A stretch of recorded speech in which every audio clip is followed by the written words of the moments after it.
These were the templates Joe made yesterday.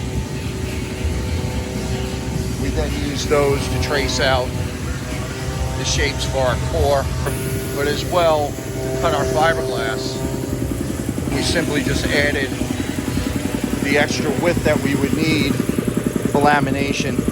Give it a quick dry fit. Our core, a couple of last pieces of glass cut. We'll come in and we'll glue our core in. We'll do our structural layup, which will be 3 layers of 1708. Well, since there's so many deep voids left from the old laminate, and we can't keep on grinding at them, won't be any laminate left. The boys mixed up some super putty and they're skimming the deep voids. These voids are just so deep. Porous, shitty layup out of the factory. Here's an example right here. Couldn't even grind this anymore. And started grinding anymore, you grind right through it.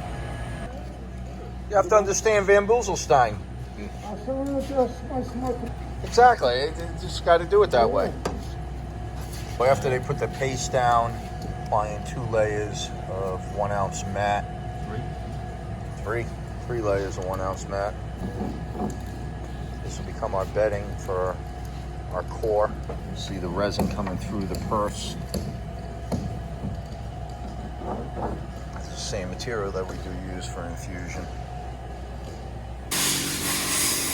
Came in this morning, Derek and Scotty were roughing up the fiberglass around our core. And we'll get this ready for our structural layup.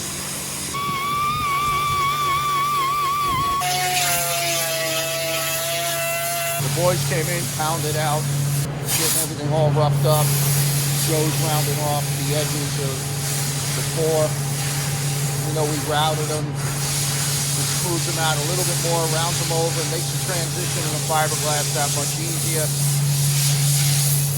They rocked.